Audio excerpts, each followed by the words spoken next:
আসসালামু আলাইকুম, কেমন আছেন সবাই? আশা করি সকলেই ভালো আছেন।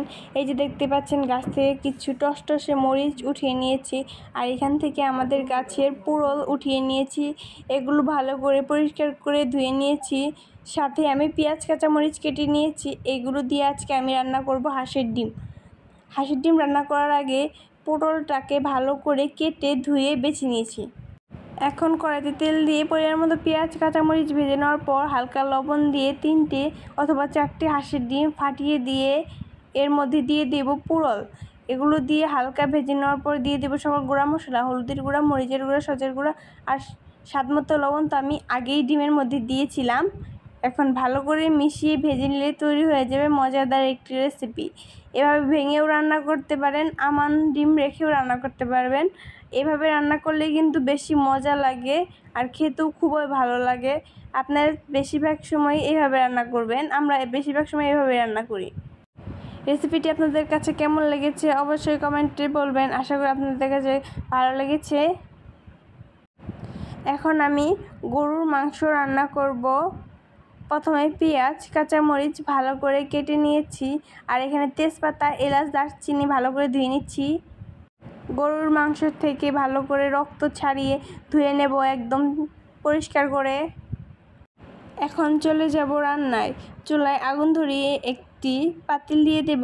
পরিমাণ মতো তেল দিয়ে পেঁয়াজ কাঁচামরিচ হালকা করে ভেজে নেব। পেঁয়াজ কাঁচামরিচ হালকা ভেজে নেওয়ার পর এখানে আমি এখন দিয়ে দেব তেজপাতা, এলাচ, দারচিনি। এগুলো দিয়ে হালকা করে ভালো করে ভেজে নেব।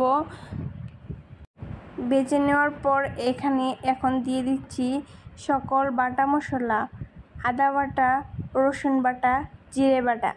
সাথে এখন দিয়ে দেব সকল গুঁড়া মশলা, হলুদের গুঁড়া, মরিচের গুঁড়া, সচের গুঁড়া। আর এখানে আমি একটি আমান রসুন দিয়ে দিচ্ছি যাতে মাংসটা ভালোভাবে সিদ্ধ হয়। আপনারা কি সত্যি সত্যি ভেবেছেন রসুন দিলে মাংসটা তাড়াতাড়ি সিদ্ধ হয়? আসলে এটি ভুল। আমি এমনি দিয়েছি যাতে মাংসের টেস্টটা একটু বেড়ে যায়। রসুন আমান দিলে মাংসের সাথে মাখিয়ে খেতে খুবই ভালো লাগে, তাই। এখন পানি দিয়ে মশলাটাকে ভালো করে কষিয়ে নিতে হবে। দেখতেই পাচ্ছেন কত সুন্দর মশলা থেকে তেল ছেড়ে দিয়েছে। এখন মাংসটা দিয়ে ভালো করে নেড়ে চেড়ে নিতে হবে এবং মাংসটাকে ধৈর্য সহকারে খুবই ভালো করে কষাতে হবে। মাংসটা আমি কিছুক্ষণ পর পর নেড়ে চেড়ে দেবো যাতে নিচে লেগে না ধরে। আর এখানে আমি কিছু আলু ছুলে নিয়েছি মাংসের মধ্যে দেব বলে।